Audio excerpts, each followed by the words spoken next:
이번엔 브라질로 가보겠습니다. 브라질 이형욱 특파원과 함께 할게요.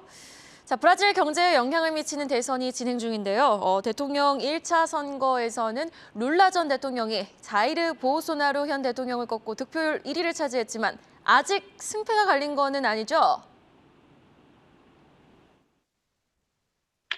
네, 그렇습니다. 지난 10월 2일에 브라질 대통령 1차 선거가 치러졌습니다. 1차 선거는 좌파의 대부인 룰라다 실바 전 대통령이 48.4%의 득표율을 기록하면서 현 대통령인 자이르 볼소나로를 약 5%의 간소한 차이로 앞서면서 마감하였습니다. 브라질은 1차와 2차 결선 투표를 채택하고 있는데요. 1차 선거에서 한 후보자가 과반수 이상의 득표를 한 경우에만 2차 결선 투표 없이 대통령으로 당선될 수가 있습니다. 하지만 이번 1차 선거에서는 1위를 기록한 룰라가 과반 득표를 획득하지 못함에 따라서 2위를 기록한 볼소나로와 다시 한번 오는 10월 30일 2차 결선 투표에서 최종 승부를 가리게 될 예정입니다. 우선 1차 선거 이후에 브라질 금융시장은 다소 긍정적으로 반응하였습니다. 1차 투표 전에 이루어졌던 여론조사에서 룰라의 압승이 예상되었는데 막상 뚜껑을 열어보니 양상은 여론조사는 다른 모습과 함께 특히 볼소나로의 약진이 돋보였습니다.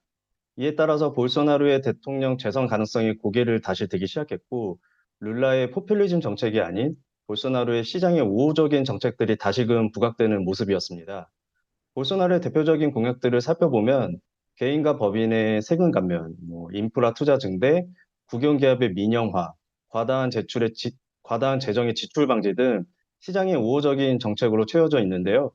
그 결과 보베스파 지수의 약 20%를 차지하고 있는 국영기업의 인프라, 그다음에 산업주들이 현재 지금 보베스파 지수의 상승을 견인하면서 1차 대선 이후 약 7%의 지수 상승을 기록하고 있습니다. 채권 시장도 안정적인 흐름 속에서 약 1%의 가격 상승을 보이고 있습니다.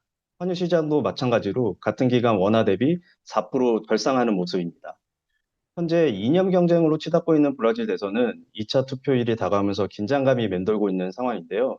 주요 외신에서는 1차 투표에서 기타 9명의 후보를 향했던 민심이 약 8% 정도가 되는데 그중에 룰라를 지지할 가능성이 높은 중도 좌파가 3분의 1, 그리고 볼소나루를 지지할 가능성이 높은 중도 우파가 3분의 2 정도가 된다고 발표하였습니다. 여전히 여론조사에서는 룰라가 49%, 볼소나루가 45%로 집계되면서 룰라가 근소한 차이로 앞서고는 있지만 이 얼마나 많은 샤이 볼소나루가 다시 결집력을 보이면서 투표장으로 향할지, 그리고 1차 투표에서 다른 후보들로 향했던 민심을 남은 기간 두 후보가 어떻게 사로잡을지가 이 2차 결선 투표의 향방을 가르는 중요한 변수가 될 것으로 보입니다. 또한 대통령 선거가 마무리된 이후에도 대선에서 고배를 마신 후보들의 투표 불복이 제기될 수 있음에 따라서 향후 정치적 노이즈에 따른 변동성은 단기간 확대될 것으로 전망합니다. 네, 향후 정치적 노이즈도 좀 우리가 염두에 둬봐야 될 것 같은데 일단 대선 결과도 브라질 경제에 큰 영향을 미치겠지만 브라질 중앙은행의 금리 결정도 한몫을 하지 않을까 싶은데요. 향후 예상되는 금리의 향방은 지금 어떻습니까? 네, 맞습니다. 브라질 중앙은행은 지난 2021년 3월부터 현재까지 총 12번에 걸쳐서 연속적인 금리 인상을 단행하고 있는데요. 작년 3월 2%였던 기준금리에서 총 11.75%를 인상하면서 현재 13.75%의 기준금리에 도달하고 있습니다. 바꿔 말씀드리면 한 번의 금리 인상을 단행할 때마다 평균 약 1%의 덤보 스텝을 금리 인상을 단행한 건데요. 이렇게 빠른 속도로 금리를 인상하였음에도 불구하고 올해 브라질 경제는 나름 선방하는 모습입니다. 우선 원자재 시장 가격 상승에 힘입어서 브라질 무역 수지가 지속해서 지금 흑자를 보여주고 있고 최근 발표된 실업률도 8.9%를 기록하면서 7년 만에 최저 수준을 기록하고 있습니다. 최근 브라질의 월별 물가 상승률은 3개월 연속 전년 동월 대비 마이너스를 기록하면서 빠르게 안정되어 가고 있고 올해 최종 물가 상승률 역시 5.6%로 예상이 되고 있습니다. 이 수치는 브라질 정부의 물가 상승률 억제 목표치인 2에서 5%에 매우 근접한 수치입니다. 이런 전반적인 분위기를 반영하듯이 지난 9월에 있었던 통화정책위원회에서는 약 18개월간 멈추지 않고 단행했던 금리 인상을 마무리하고 현 수준인 13.7%의 금리를 동결하는 결정을 내렸습니다. 하지만 여전히 추가 금리 인상에 대한 목소리도 나오고 있는 상황인데요.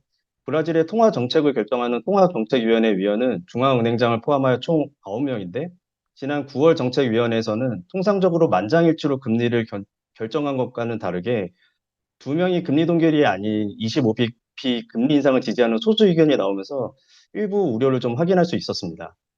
이후 발표된 회의록에서도 현재 글로벌 금리 인상의 추세가 아직 꺾이지 않았고 대외 환경으로 인한 물가 상승의 불씨가 여전히 남아 있어서 혹시라도 내수 물가 상승을 다시금 야기하는 신호가 발생한다면 언제든지 추가적인 금리 인상을 단행할 수 있다는 발언도 확인할 수 있었습니다.